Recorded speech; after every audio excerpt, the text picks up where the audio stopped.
Are we there? We Are are we on? live. We are live. Oh my goodness. Thank you so much very much everybody because we were having a little problem with our own personal laser time. That's why we're just running a little bit late this week. But you know what? Regardless, it's Monday night. It's 8 o'clock ish. You know what time it is. It's time to start your week off right here on Play for Keeps the show on Nerd Initiative. This week, we're talking about the one season wonder that is the Bots Master. Let's jams on and Mickey, push the button.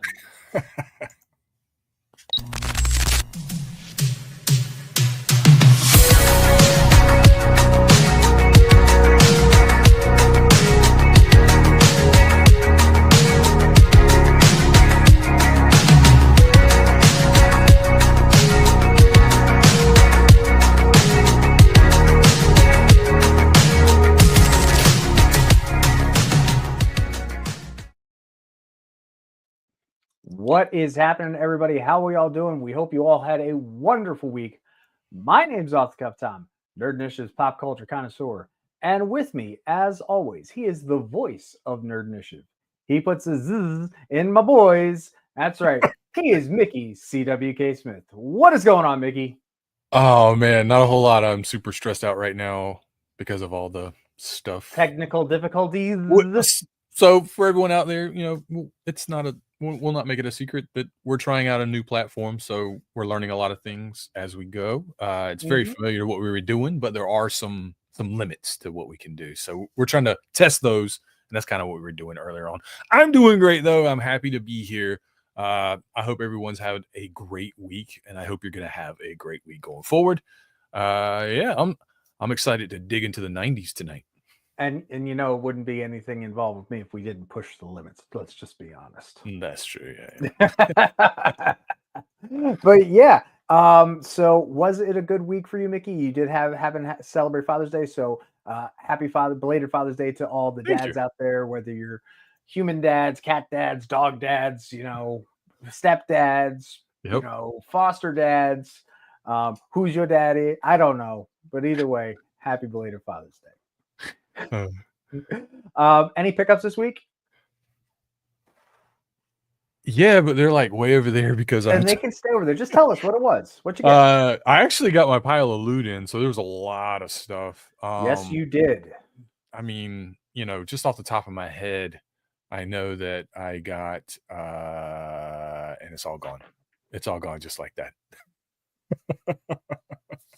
No, I got X-Force Archangel, and I got the X-Force 2-pack of X-23 and Warpath, which is cool.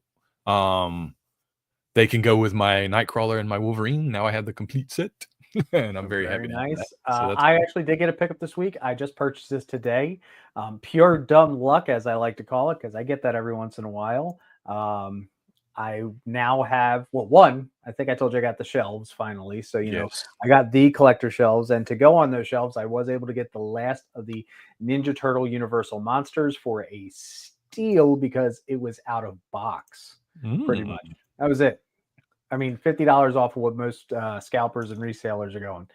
And the person who I dealt with on eBay, I got to give him kudos simply for the fact that the sale didn't go through. We had to cancel the first sale and nobody snatched it up real quick because literally it was just seconds because the reason I'm blurred out tonight is because we are currently moving.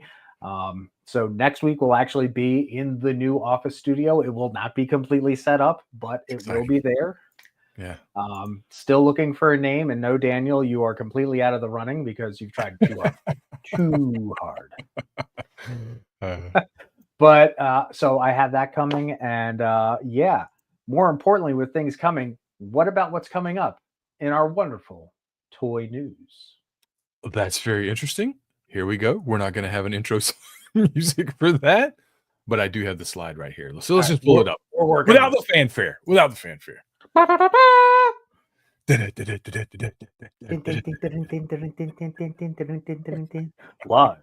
Nerd Initiative, it's toy news featuring Off Tom and cell phone wallet keys. All right, so let's just get into it. Right, there was actually a lot of stuff that I it's very rare that I have to like cut things like, all right, I'm just not going to talk about that. That's too much. But so we do have a lot going on. And one of those things is the summer geek out from Target. And I wish I could get Hold in. on. Oh, hold on. I got. What the hell is a summer geek out? Is this another way of rephrasing Collector Con, Target Collector Con? Yes. It's the same thing where every Friday there'll be, a special drop or something like that. And Oh God. so, but these are really cool. Batman the Animated Series, McFarlane figures. They actually, I think Raish, however you pronounce Ra's this. al Ghul, Killer Uh, Croc, Jonah Hex, the Gray Ghost. That Batman, I don't know. That is inspired by the animated series, but if you look at that symbol, that is not the animated series. I can tell you that. yeah. But the 4 on the outside are actually have a build that Jonah Hex is a build a figure, so you have to buy the 4 to get the Jonah Hex. Really? And Oh, then that's so smart. you also see their exclusive Kite Man there in the corner. I have here. Some breakdowns with all the accessories and everything like that to come in the All box. right. I guess that is Batman. I think that yeah. Yeah. No, this is all TAS Batman. So okay. That Yeah. Gray Ghost episode, man. Oof.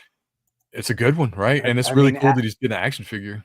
and he's even got the little race car bomb thing, Yeah. like, and that's really, really cool. And Adam West reprising his Batman role to play the Gray Ghost. I mean, that's still one of the best, top 10 for me. Yeah. Yeah, I might have to talk to my guy. Yeah. But Jonah Hex just randomly thrown in there. Like, if you're gonna do a build-a-fig of a Batman character, like, that's a good call. Yeah. Like, was he in like one episode maybe? Yeah, like if anything, if you're gonna do like niche characters, yeah. I think most people should know which mine is. If I yelled out to my wife and said, "Babe, who's my favorite niche character in the Bruce Timm verse?" Because it's all Bruce Timm verse. Yeah. I would love "Gone, gone the form of man. Behold the demon Etrigan." But even better, make it Jason Blood. Give me a build-a-fig of Jason Blood. That would be cool. Heck yeah. And Kite Man looks great. He does. He does. Not really my corner of comics, so I don't know a lot about Kite Man. I know who he is. I know the character, but like, I will say, if this is smart on McFarlane for doing this figure, considering the success of the Harley Quinn animated series on HBO HBO Max, to finally put this character out. And then Kite Man did get his own series, like with Golden Glider and a bunch of other B and C level characters, Yeah. So cheers to him to finally get a great figure. Yeah. Good for him. Heck yeah. Now we're going to activate a trap card and we're going to go. Okay, so this is one of my picks. So SH Figuarts, all right. I shouldn't say Figuarts. This is from the Monster Arts line. Okay. So Figuarts broke off and they started doing different lines technically, but this is all the SH style. Moniker, this is the Monster Arts. This is the Blue Eyes White Dragon from Yu-Gi-Oh! Now, yours truly, I do happen to pick up, if you remember, go back a few episodes ago, or you got to go back and watch all these here on YouTube and play catch up. I did happen to get the Flame Wingman, which my wife says I do the voice very well, surprisingly, which is also in the Monster Arts line. Or if you haven't checked out our reviews, including that my Imperial Dramon is from the Monster Arts line, even though it wasn't Ab Day. Yeah. No, it was not. it was look, man, that was the only problem I had with that whole figure. Yeah. When you could get that little bit of navy color in the headpiece, I was all about it. But yeah, Blue Eyes White Dragon, it's going to come with some blast effects. I would love to see if Figuarts can figure out a way to make the Ultimate Blue Eyes White Dragon, if you purchase one or two or something, because you have to have a whole new body structure and everything done with it. But this could be the litmus test to see if they want to go to those bigger figures. I think that the Yu-Gi-Oh line lends itself really, really well to these type figures. I would love to see other ones. I believe there's also Dark Magician out there. Dark Magician Girl might be as well. But yeah, just keep giving these to me. And I would say stay in the Yu-Gi-Oh! And the Yu-Gi-Oh! GX shows because, like, how well do you know 5Ds? Not well. Exactly. Yeah. I mean, I can't synchro summon to save someone's life. And that's the whole idea of the whole show. I mean, my Yu-Gi-Oh knowledge is base level at best, and honestly, surprisingly, it's only because of my oldest son who was really into it, and we watched the anime, and we kind of got into the card game a little bit. So, I mean, yeah, not a lot of knowledge from me, but I always thought, man, those Yu-Gi-Oh monsters would make really cool toys if somebody would do it. So, yeah, that's pretty cool. I'm actually looking to see if what other figures have been done. If I remember correctly, yeah, Yugi's been done. Dark Magician has been done. Yu-Gi-Oh figures. I would love to see eventually, maybe if if Blue Eyes does well, we get Red Eyes Black Dragon. Yeah. Dark Magician Girl would be another good one. Clock Wizard, Time Wizard would be a very niche one to do. You could do Mai with the Harpies or Harpies Dragon. I could think of a slew of characters. And God knows I would love to have Guyver. I mean, Neos. I'm sorry. If you haven't watched Yu-Gi-Oh! GX, his new ace in his second season is a ripoff of the Guyver. Guyver's cool.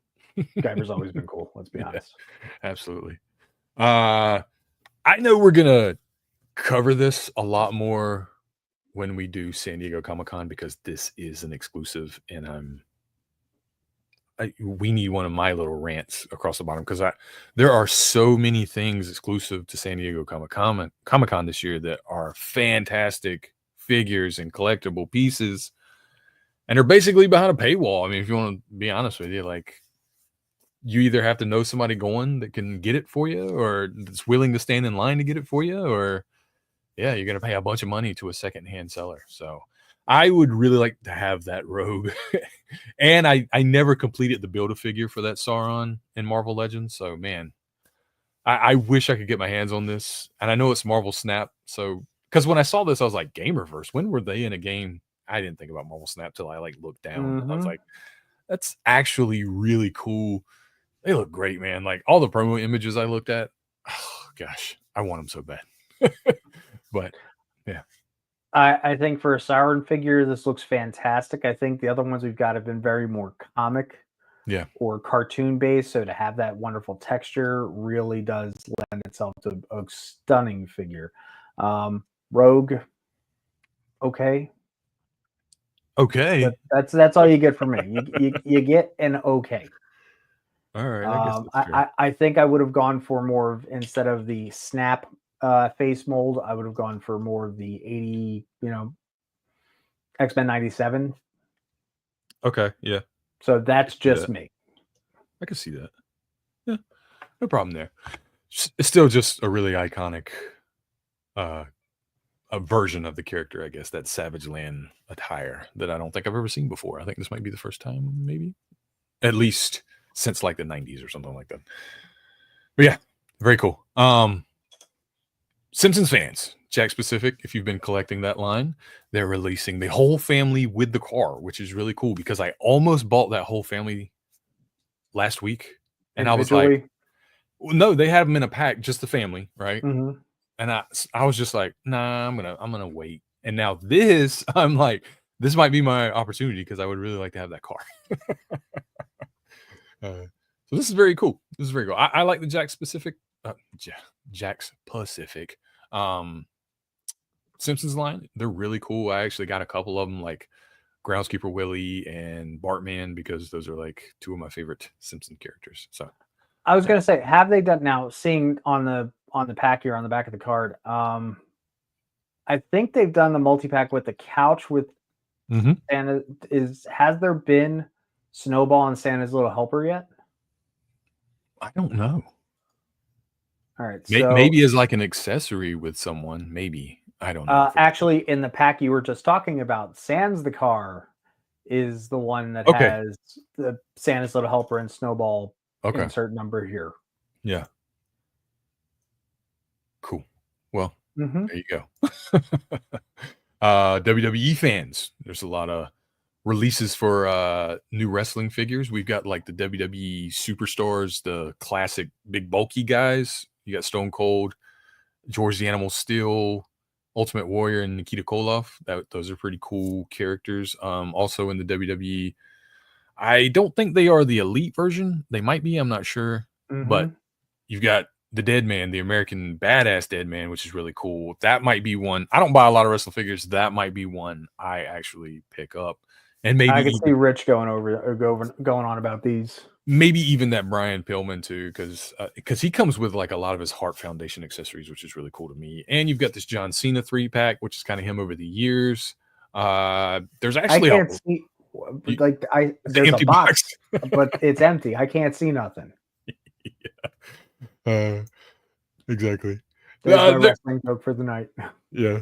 There's a couple other figures. They've got like a Braun Breaker coming out, Randy Orton, a couple other people that I'm not familiar with in NXT. So there's a whole bunch of waves of the WWE coming if you're big fans of that and you collect those. I love the fact that, out of posing all the figures, Ultimate Warrior's the one in the right pose. Yeah, exactly. Like this is the era of wrestling. I know. Yeah, me too. So that is one line I kind of wish I'd started collecting from the beginning, but they were just too expensive for what they were, in my opinion. So I was like, maybe one day in the future. I don't know if they're still there. Yeah. I'm gonna let you take this one. So there have been over the years custom Funko creators out there in the Power Rangers community that have made custom Funkos for various actors or for fun and so on and so forth. As a matter of fact, some of the actors get a few of these customs that these people make and sell them at their own booths at shows. But it has finally come to fruition. As you know, like we're always talking about, where is it? Did it get packed? Oh man, don't tell me it got packed. No, it might have got packed. Okay, so you know the story behind the Master Morpher? Maybe. Okay, so the one morpher that I've used here on screen before, the gold one, I have no idea where it's at right now. Seriously, my office is such a mess. Sorry about that, folks. That was made by some fans. And I can tell you every single BD15 decals and so on and so forth, everybody that contributed to it. And because Jason David Frank was such a big proponent of it, that is how it became canon in Power Rangers. In the particular, not the 30th anniversary special, but I believe it was Dimensions in Danger, where he was able to use the Master Morpher to change into all of his particular type. So that's how, this is kind of, again, putting it out in the universe. There were a lot of 3D creators. So we're getting the Red Turbo Ranger, Red Zeo Ranger 5 Red, and the Black Dino Thunder Ranger. Now, we can say for certainty, obviously, that Zeo 5 Red and Black Dino Thunder are Tommy Oliver. All right. Yes. It's Tommy Oliver and then Dr. Tommy Oliver. Yes.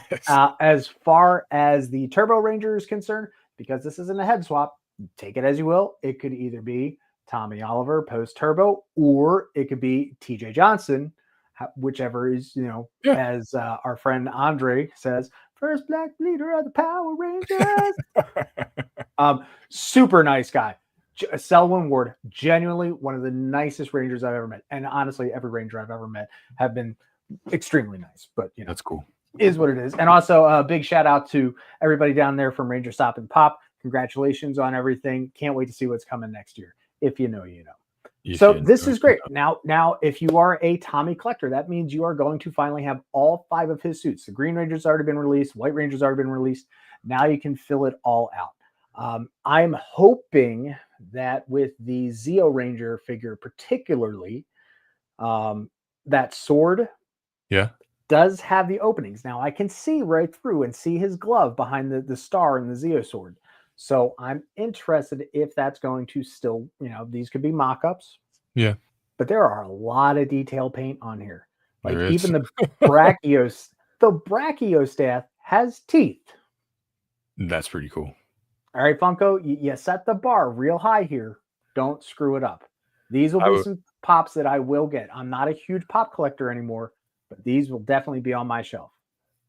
And maybe mine too. I was curious about the Red Turbo Ranger's packaging, what it said. It just says Red Turbo Ranger, so it's not like it says Tommy or TJ. So yeah, it can be whoever you want it to be. They did that as well for the Mighty Morphins, considering the transfer power. Whether Yeah, that's true.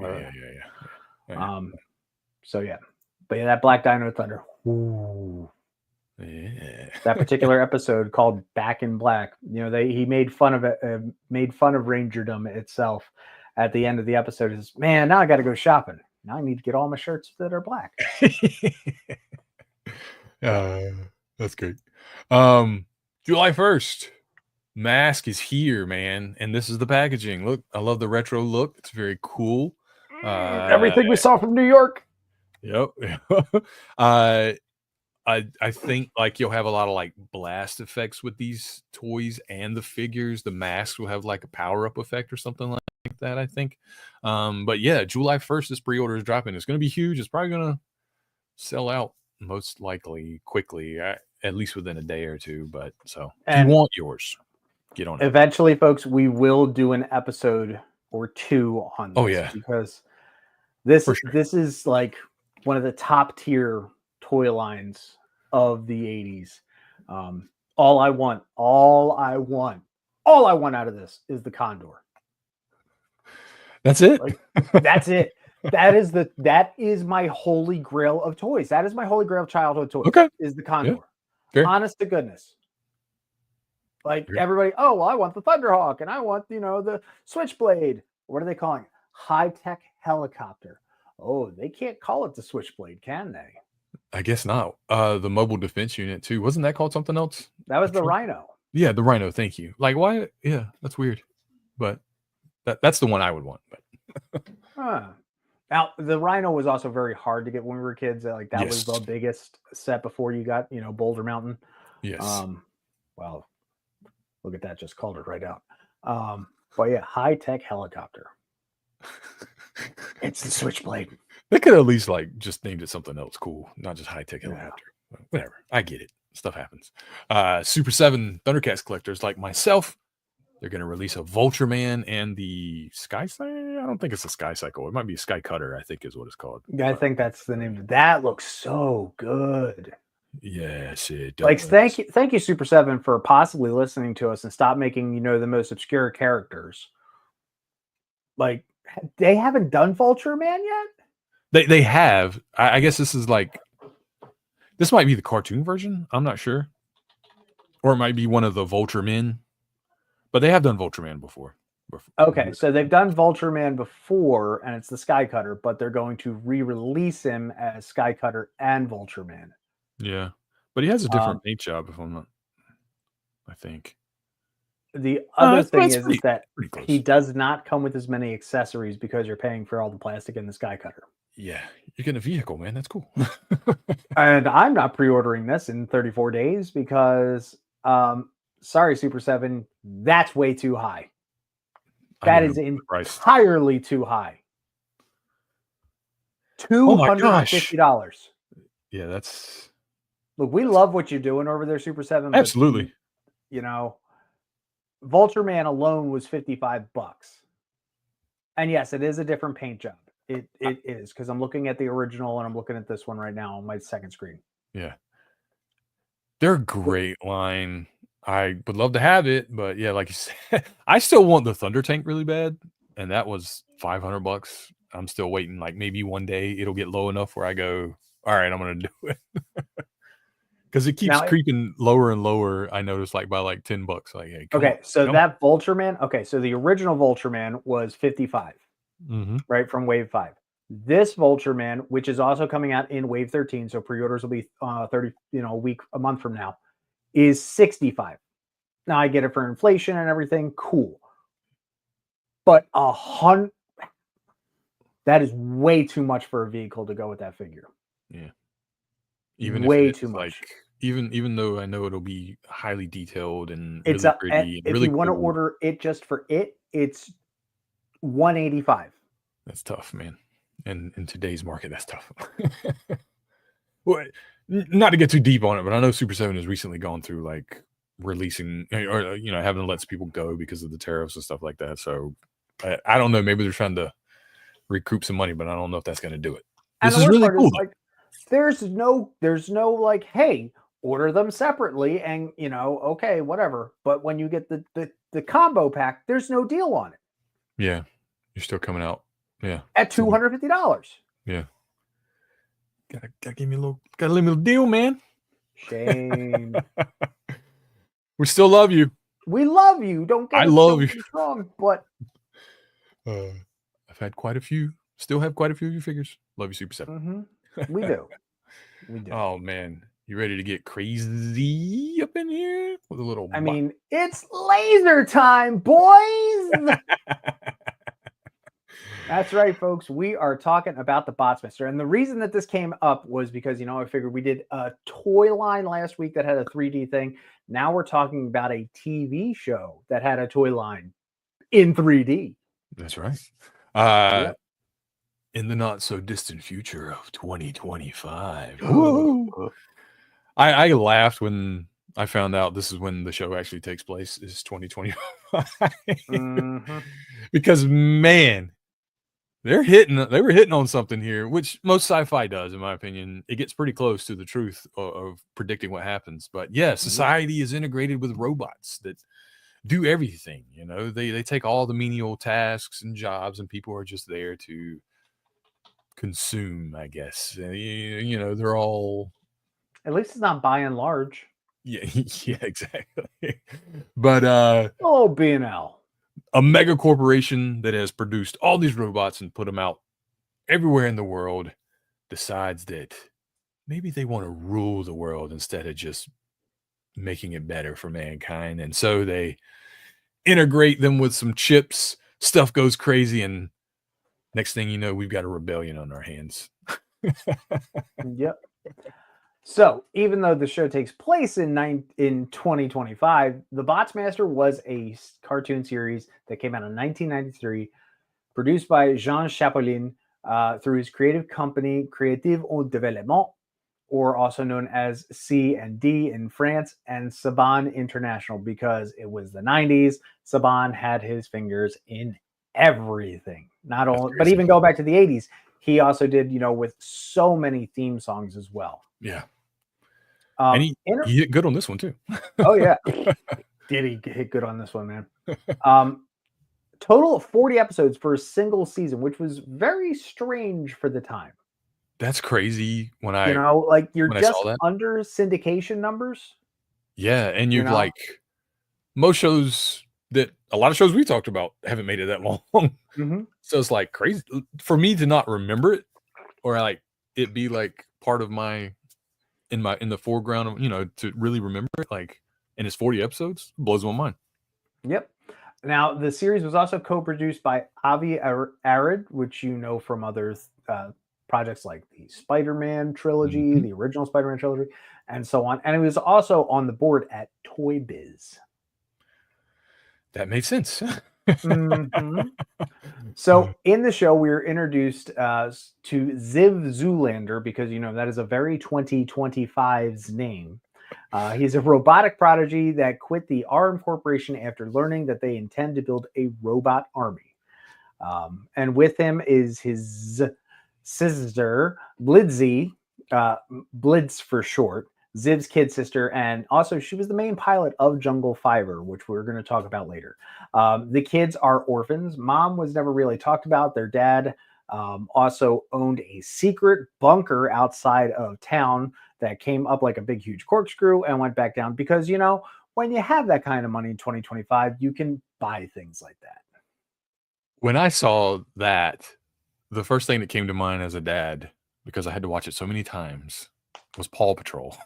Because I was like, that tower looks just like Paw Patrol tower, and we're sending out robots instead of dogs to save the day. And it just kind of like, I'll take your word on that. I'm telling you, I was like, dude, oh man, total like Paw Patrol. All I know from Paw Patrol is the German Shepherd's name is Chase. There you go. Right? Because he's with a Z. Dog. No, it's not. Chase. Now, mind you, folks, this was the 90s. So, before everything got extreme, there was Z's for everything. And Ziv made these robots called the BOYZZ. Yep. So what does BOYZZ stand for? Brain operated young zygotopic zoids. No, there were not human brains inside robots. These were not like androids or cyborgs or whatnot. These were completely autonomous robots, and they all each had a gimmick. Yes, they did. First off, we start off with the sports boys, and they like making noise. That's right. You had Ace, who was the tennis pro. He had literally a whole racket for an arm. He could serve to himself. Bogey, who was the golf pro. Again, also a single-armed character. Bats, who had baseball as his gimmick, and he would just smash and like he was well designed as far as I thought. And then All Ball, who did everything else, just to make up for it. Like they could have done a whole bunch of different ones, like hockey and this and the other thing, but they kept with projectile ones. Yeah. And they were 9 out of 10 times the sport boys were the ones who were also the other pilots of Jungle Fiber if they weren't acting independently. Okay. So. And out of the sports boys, only one of them had the ability to shoot lasers. Freaking lasers. Lasers. Man. And then we were followed up with the street boys. As I like to call them, they were the Constructicons, the construction box. We had Jammers who used Sonics, and the best part is he was a single-armed as far as you look at armed as far as like human arm, but the other side was this giant, huge jackhammer. Yeah. That flipped over to the other side and became a double-barreled laser cannon. And then Tools was the 4-armed bot that also dismantled things rather than destroy things. So he had 2 large arms, 2 standard-size arms, and then like 2 smaller arms as well. He had this great little construction motif. Jammers really didn't, but the whole idea of this whole series was like hip hop meets cyberpunk. So Jammers was there just as much as Jammer was, in for stereotyping in Transformers. If you catch my drift. Also, the Street Boys did the intro for the show. Then there was the rest of the boys. There was Genesix, who was the Team Brains. Also would be the great foible for Ziv back at their base. They would go back and forth and back and forth. There was Watson, who was the doc bot for the team. Denerd was originally, Denerd was originally Blitzy's school tutor, but then kind of got a little more consciousness and, believe it or not, came in to start doing logistics. Makes sense. Which, and then there was Kugs. He cooks. He cooks. Talks with a little French accent. It was cute. One bot that I wanted to really shine on was Twig. Twig was done so wrong in this show. Twig was an independent bot that could combine into Ziv's car to become a whole exoskeleton. Like he was the on the ground big guns before they had to let's make my monster grow and do the whole jungle fiber thing. I thought Twig was such a great idea and design. I don't think so. We got the original bot version of them, but I don't believe they had made the vehicle version because scaling would have been wrong because it was Ziv would have been a 5-inch figure, and to make a vehicle that big to scale with a 5-inch figure would have been almost as big as Jungle Fiber, and then you could make Jungle Fiber because you'd have to make it even bigger. Yep. There were so many of these characters. And then up next, we've got, like I said, the bigger one. We have Jungle Fiber. So it was made out of 5 robots, and these weren't necessarily considered boys because they were more. They really didn't have personalities. Yeah, they were there. They were kind of Jungle Fiber. Autonomous. They could be a helicopter, a tank, a jet. Half-bot made up the body, and then Hoverbot was, if I remember correctly, what we're looking at. So it would be the right arm. They were kind of cool. They were also able to stand up and walk, kind of Robotech style. Yeah. and then they can combine it to jungle fiber. Never understood the idea of why they called it jungle fiber until I got older. And it's just a play on words because, again, they're trying to make hip hop meets cyberpunk. Yeah. And boy, did they fail when it's, I'm sorry, like jammers is already a stereotype. Why did we have to go to that point? I'm sorry, folks. I'll put it right out there. That's fair. Uh, This really is like a mishmash conglomerate of things. Well, what really sucks about it is that it's not very distinct. You know what I mean? In form, it just kind of feels like a blob of robots. Yep. I get it. I can see arms and legs and a head, but it's just it's missing form in some way to me. See, and that's where I will have to disagree with you. Okay. I like the fact that, okay, when Jetbot is a jet, it looks like a jet that, it's got to do something else. Tankbot, it's going to do something else. I like the idea and the aesthetic simply for the fact that this shows that, hey, even while they were trying to hide from the corporation, we put together what we can with what we got. And this is what we got. Sense. Yeah. Kind of like a scaled down idea of SWAT cats. Yeah. Now, mind you, folks, this particular picture we did find from other toy archives, and I know it's missing some pieces, so bear with us. I never did like the connectors on the legs, how it connected to, the body there, but it is what it is. Yeah, I mean, what were they working with? I don't know. You know what I'm saying? But yeah, here's the box art that it came in front and back. You can see the individual bots on the right. Jungle Fiber is a really cool name, and the artwork on these toys on the card art really good. Like we were talking about last week with Visionaries. Like, man, if you see this, it's going to catch your eye, and you're going to be like, "What is that?" Or at least I would. I guess not everybody, but it is what it is. But yeah, there he is right there in all his glory. The toy line released in 1993, and they only had like a 1-year span. You can see on the back of the card art to the right, that's everything they dropped. It was like 4 of the BOYZZ and then 4 of the evil bots plus Dr. Hiss. And then you had the Jungle Fiber and you had the evil transforming robots too. So yeah, that's what you got there. That was it. You see Dr. Hiss up here. And then I put ninjas. I hate saying his name. It's so bad. I put him out of box just to kind of show like the articulation on these. They are really cool in my opinion. I think they were really good figures. And as you said before, Avi Arad, Toy Biz. So you had that toy connection to the cartoon. And yes, we are talking about that Toy Biz that made some of the coolest action figures of the 90s. So the people making those toys knew what they were doing. They were really good at it. I guess the shtick just didn't glide, it didn't go. Well, and that it comes down to the whole idea of how much it costs for them to do this 3D effect every single episode. Just ate up the budget. Yeah, I mean, 40 episodes is a lot to throw out there. So I don't know. I don't know if that was kind of what didn't succeed or if it was just we've talked about this before. We're getting into the end of cartoon toy commercials, basically. Yep.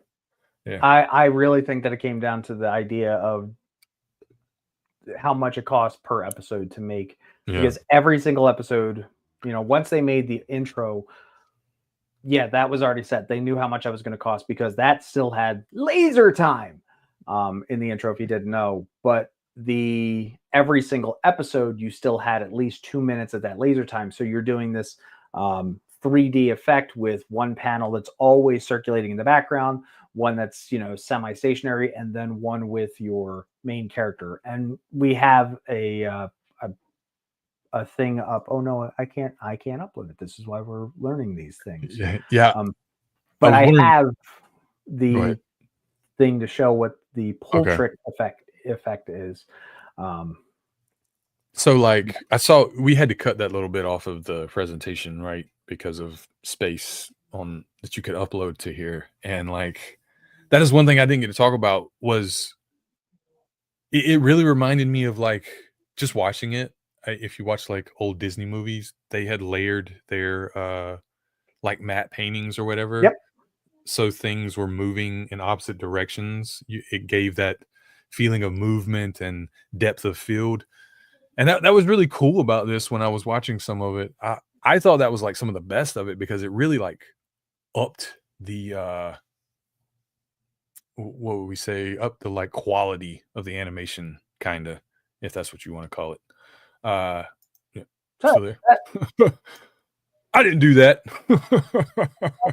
Sorry, folks. Technical difficulties. I didn't click anything. I clicked it all. But yeah, that was kind of where did our they're right there. Okay. But yeah, I thought that was really cool. I wish that and in each of the toys came with the glasses for it to work. That's another thing we didn't really talk about. Yep. But basically it was just one tinted like sunglass side and then just a clear side to kind of give us that, like, to trick your brain into basically seeing like that depth. It would time it differently into your brain, so you would think that it is in 3D, because the timing that it takes to get from your eye to your brain and then from your other eye to your brain, that millisecond would give we know it as depth. So that's how the whole Pulfric effect worked. But even without those glasses, I feel like it's still really cool. Like, you know. Oh yeah, you could, and that was the smart part by not doing it in like the traditional red blue style. Yes. Of doing that.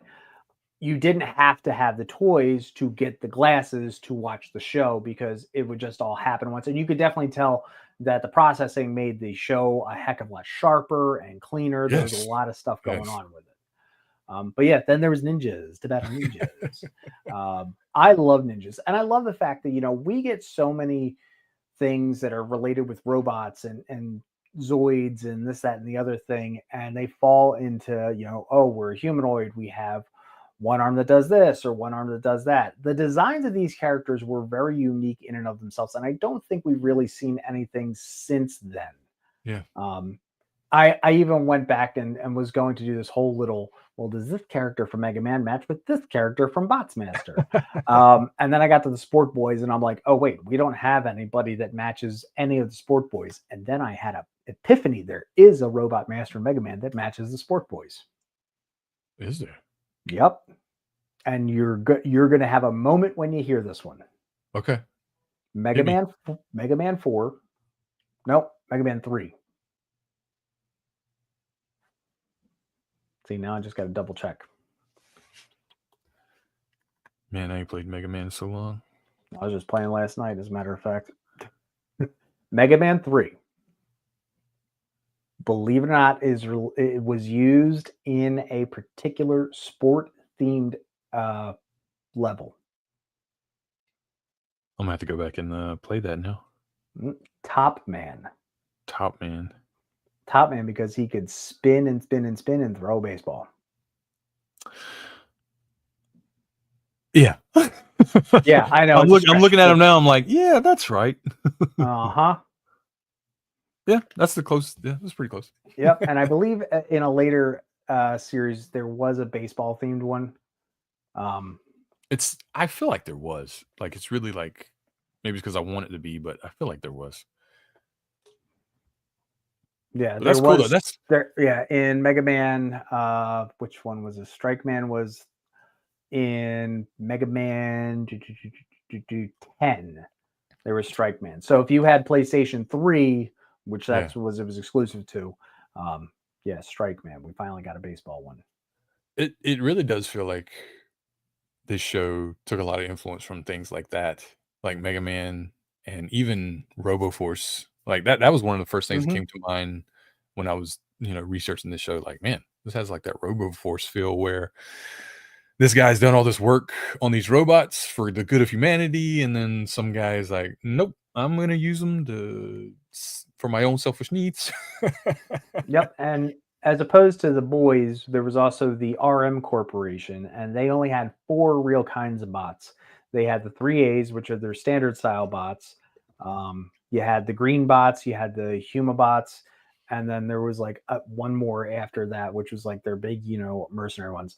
But this was the RM Corporation paradigm, which also, if you take his initials. It's LLP because they really wanted to keep the whole business jargon going. I hated it. Dr. Hiss, and then Lady Frenzy. Because anybody with the name Lady Frenzy's got to be a good guy. But man, did she have the hots for Ziv like nobody's business? I don't. So I watched the first couple episodes, right? And LLP Paradigm, what do we want to call him? Dude, he felt so much like Professor X to me. It's probably just because he looks like him, but he was also kind of like in a chair that hovered, and I was like, this is legit Professor X if he was a villain. It's kind of, he even kind of sounded like him. I was like, I wonder if the voice actor's the same, but that was totally the vibes I was getting. Evil Professor X, but with robots instead of mind control.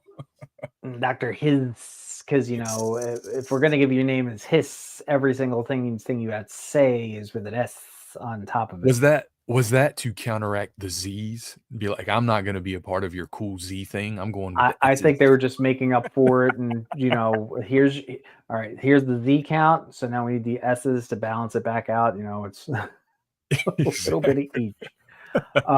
But yeah, we want to know in the comments exactly, what did you remember from this show? Like, do you remember, like, when I made the suggestion to Mickey last week? I'll be very honest. I said, hold on, I'm going to drop this in. And I dropped in our chat the theme song, and trust me, this theme song slaps, as the kids say. It's a bop. It will get stuck in your head. Like, I played it this morning just to get in the mood, knowing I was going to do this tonight, and it was stuck in my head for hours. I regret that I didn't have time to like make a special intro for it, because that's okay. Hey man, look, we're learning, and so we highly recommend go and find it. It's very hard to find this online right now. So there was only a few VHSs that were released back in the 90s. There was no official DVD release. Aside from the toys, there really wasn't even a big of a product line. There were some sticker things. Because this was also produced in France, there are a few exclusives over in the European market as far as, I wouldn't say toys, but, paper product and sticker sets and everything. Again, not a lot of stuff going on. So if you get your hands on these, then trust me, it's going to bring in the big monies. Yes, I was going to say I did do an eBay search on these. Yeah. Yeah, I'm not buying any. Definitely. I mean, because I was like, I might want a couple of these, and I was like, no, I don't think I do.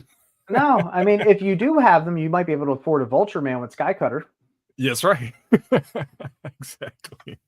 You can pre-order that bad boy. Just sell you a couple of Bot Masters. Yeah, just and just I think just that's make cool. sure that laser time. I like that because it's a rare. They probably didn't produce a ton of toys. They only had the one wave, technically. I think, But like the two one waves. wave of like 12 figures just to come out at Jump for a one-season show. That means that there was a lot of forethought going into making this show. Yeah. And it's also one of the few series that their toy line is exactly based on their cartoon counterparts.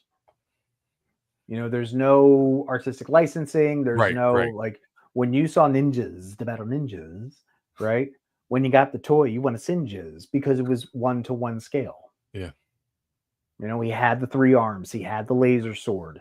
And they all had like, they all had like special, gimmicks too. Kind of like, a lot of those successful toy lines of the day, Masters of the Universe, etc., where each one does something different or special that makes it stand out from the others. So it had all the pieces for a really successful toy line and merchandise crossover and all that stuff. It just didn't happen for whatever reason. So let's see. So I'm looking here at, you were talking about LLP Paradigm. He played Gridiron, Mutt, Overkill, Skydive back in G.I. Joe, Robert Kelly in Iron Man Arbor Adventures, Jakal in Mummies Alive. He was in The Great Warriors of Virtue. Great movie. He was Toa Lua in Bionicle, The Mask of Light, the original. Heck yeah. He was in Dragon Tales. He did one character in X-Men Evolution, Edward Kelly. The Senator Kelly. who's always was on the X-Men's case. He was in Bucky O'Hare. Sweet. Another Yep. toy. I believe they were Toy Biz too, weren't they? Bucky O'Hare, yeah, maybe. I think they might have been. I don't know. I mean, I'll do Bucky O'Hare. That's another show that had a great theme song. I'm sorry, that one gets stuck in my head. Great theme song and cool toys too. I had a few of those myself. But yeah, like I said, folks, in the comments, let us know what you want to see next. Are we staying in the 90s? Are we flipping it back to the 80s? There's still so many lines that we haven't talked about. And for our younger folks out there, let us know, is there something that you really want us to learn about? Because that's the whole idea here at Nerd Initiative. We want to share our fandoms. Not only do we want to share them with you, but we'd like for you to share them with us, because that's what we are. We're the home of pop culture positivity. And to make sure that you do that, make sure that you, as always, hit that subscribe button, ding the thing, let it ring, hit that bell, and then of course slap that thumbs up so you can let Michael, the GEO, know that we're doing our job. Right on. We got so many things coming for you this week. All the comic book reviews tomorrow night, a very special edition of Turn the Page featuring Rich and myself. Exciting. 70s toys. All right, 70s toys. What do we need to talk about? We can do that. Can we do a whole episode just on jarts and just jarts? Just jarts. Just jarts. We'll just show pictures of mutilation. Oh gosh. What toys from the 70s could we talk about? I don't know. Let's spitball here for a second. Big Jim. Well, hey, if we talk about Big Jim, then we're definitely talking about Big Jim then turned into Masters of the Universe. The universe. That's right. Let's see, 70s toys. Light Bright, Simon, Stretch Armstrong, Nerf. Nerf is a big one. Nerf would be a definite big one. I think if we did Nerf, I'll be honest, Mickey, that would be a month. That would be one of our whole month. Okay. We could definitely do a whole month. Oh, I mean, I know we could. Holly Hobby, Hot Wheels would be like forever. That's another one. Yep. Kenner we could definitely do. Star Wars is big. That's a big one, but that was also the end of the 70s, but into the 80s. Microman, Micronauts, the Magnavox Odyssey, Mr. Potato Head. There's some things here. I think we might be able to figure out something. Yeah, for sure. Yeah. A lot of that stuff kind of bridged into the 80s for the most part. But yeah, there's definitely some stuff in the 70s that's really cool to talk about. But yeah, that's what we want to do. And we love to get some ideas from you. So make sure to leave your thoughts in the comments below. But you know what, folks? It's finally about that time. Again, apologies for our technical difficulties. In the great words of Ziv Zulander, game over. But more importantly, make sure that when you play for keeps. See you next week. How about? Good night.